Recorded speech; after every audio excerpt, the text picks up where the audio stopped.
The anticipation of Everton's Hill Dickinson Stadium. What happens when Premier League teams transition to new venues? As Everton embarks on their journey at the newly inaugurated Hill Dickinson Stadium this Sunday, kicking off their Premier League season with a match against Brighton Hove Albion, expectations are riding high. They aim to harness the momentum from an impressive second half of their previous season at Goodison Park, under the management of David Moyes, while attempting to recover from a narrow 1-0 loss against Leeds just last week. So, how do Premier League teams typically perform when they relocate to new stadiums? In total, 8 clubs have made this significant move, focusing solely on those that were part of the top flight during their inaugural season in their new homes, and disregarding temporary stadiums. Let's delve into the experiences of these teams. Tottenham Hotspur, 2019. In 2019, Tottenham Hotspur transitioned to the gleaming Tottenham Hotspur Stadium, built on the site of their former home, White Hart Lane, after spending nearly 2 seasons playing at Wembley. Their journey at the new ground began on April 3, 2019, with a compelling 2-0 victory over Crystal Palace in the league. Following this successful opener, they celebrated wins in the Champions League against Manchester City, as well as in the league against Huddersfield and Brighton. However, there were hiccups along the way. They faced defeats from West Ham and Ajax in the Champions League semi-finals. Ultimately, their first complete season at the new stadium saw the dismissal of manager Mauricio Pochettino and a disappointing 6th-place finish, tying for their lowest league position since the 2008-09 season. Notably, during their last season at White Hart Lane, 2016-17, they had the remarkable accomplishment of not losing a single match there. Record in the first season at the new ground: league position, 6th. Home league games win rate, 63%. West Ham United, 2016. West Ham United made their move from the Bolton ground, commonly known as Upton Park, to the London Stadium, which previously served as the venue for the 2012 Olympics at the start of the 2016-17 season. Their new beginning kicked off with a 3-0 triumph against Slovenian team NK Domžale in a Europa League qualifier. Their inaugural Premier League home match resulted in a 1-0 victory over Bournemouth. Yet shortly thereafter, they suffered an unexpected home defeat to Astra Giurgiu, sidelining them from Europa League contention at the playoff stage.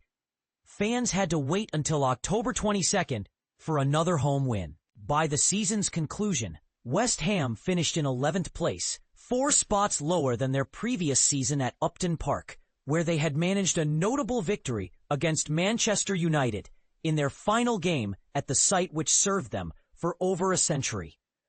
Record in the first season at the new ground: league position 11th. Home league games win rate, 37%. Arsenal, 2006. Arsenal's relocation to the Emirates Stadium marked the beginning of the 2006-07 season, which commenced with a 1-1 draw against Aston Villa. Just 4 days later, they secured their first win at their new venue, defeating Dinamo Zagreb 2-1 to advance into the Champions League group stages. Remarkably, they managed to lose only once at the Emirates throughout the entire season, suffering a 1-0 defeat to West Ham on April 7th. 2007. Coincidentally, this same team was also the last away side to win at their former stadium, Highbury. Arsenal finished the season in 4th place within the Premier League, mirroring their standing from the previous year, while also reaching the Champions League final during their last season at Highbury. Record in the first season at the new ground: league position 4th. Home league games win rate, 63%. Manchester City, 2003. During the opening of the 2003-04 season, Manchester City moved into the City of Manchester Stadium, later rebranded as the Etihad Stadium after it had served as the venue for the 2002 Commonwealth Games. Their debut competitive match at the new stadium saw them triumph over TNS from Wales in a UEFA Cup qualifier, winning emphatically 5-0. Unfortunately, their first Premier League home game ended in a disappointing 1-1 draw with Portsmouth. Overall, Kevin Keegan's squad faced a challenging season, finishing 16th, notably lower than their 9th place finish during their last season at Main Road, where they concluded with a 1-0 defeat against Southampton in their final match. Record in the first season at the new ground. League position 16th. Home league games win rate 26%. Southampton 2001. The transition to St. Mary's Stadium at the beginning of the 2001-2 season was anything but smooth for Southampton. Their inaugural match resulted in a 2-0 loss to Chelsea, and they experienced a string of 4 defeats and 1 draw in their first 5 games at the venue. It wasn't until November 24th that they finally tasted victory in their new digs, after which the club parted ways with manager Stuart Gray. Under Gordon Strachan's management, they eventually secured an 11th place finish, just 1 position shy of their previous year's rank at the Dell, which had served as their home for an impressive 103 years. The closure of the Dell had also been a memorable affair, culminating in a thrilling 3-2 victory over Arsenal. Record in the first season at the new ground. League position 11th. Home league games win rate 37%. Derby County 1997. Derby County's first encounter at Pride Park unfolded on August 13, 1997, though it was memorable for unfortunate reasons. Their match against Wimbledon was abandoned in the 56th minute, leading 2-1 due to power failure that could not be rectified in time. Upon replaying the match 2 months later, it ended in a 1-1 draw. Derby's first official completed game at the new stadium yielded a 1-0 victory against Barnsley on August 30th. The team experienced a commendable season, finishing in 9th place, narrowly missing European competition. In contrast, they had wrapped up their final season at the baseball ground in 12th place, after ending that campaign with a disappointing 3-1 defeat to Arsenal. Record in the first season at the new ground. League position 9th. Home league games win rate 63%. Bolton Wanderers 1997. In a historical twist, Bolton Wanderers became the only team to be relegated from the Premier League in their debut season at a new stadium. Specifically, the Reebok Stadium, now known as Tough Sheet Community Stadium, after being newly promoted. Their initial game resulted in a goalless draw with Everton on September the 1st. The first win, in stark contrast, came with a League Cup victory over Wimbledon on October the 14th, followed by a league win against Chelsea just 12 days later.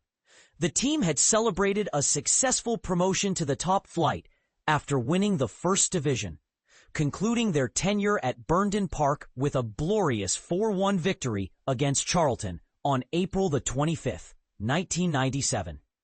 However, they faced an exhausting FA Cup defeat at the hands of Chesterfield shortly before that. Record in the first season at the new ground. League position 18th, relegated. Home league games win rate 37%. Middlesbrough 1995. Middlesbrough's arrival at Riverside Stadium commenced at the start of the 1995-96 season, upon their return to the Premier League after a 2-year hiatus. With star player Juninho in the lineup, they had an impressive beginning, defeating Chelsea 2-0 in their first match at the stadium. They enjoyed an undefeated streak until November 21st against Tottenham, but their form declined sharply after Christmas, managing only 2 league victories for the remainder of the season, finalizing their campaign in 12th place. Like Bolton, they had celebrated a triumphant First Division title during their last season at their previous home, Ayresome Park, bidding farewell with a 2-1 victory over Luton on April 30th, 1995. Record in the first season at the new ground. League position, 12th. Home league games win rate, 42%. In summary, the journey of Premier League teams relocating to new stadiums reveals an array of successes and struggles, showcasing that a change of environment can often lead to unexpected challenges. Some clubs manage to flourish, while others falter. As Everton prepares to step into their fresh chapter at Hill Dickinson Stadium, the sporting community is left to wonder, will they break the mold, or will they follow in the footsteps of those who stumbled on their first ventures? What are your thoughts on how best to navigate such transitions? Have you witnessed a team thrive or falter in a similar situation? Feel free to share your opinions in the comments below.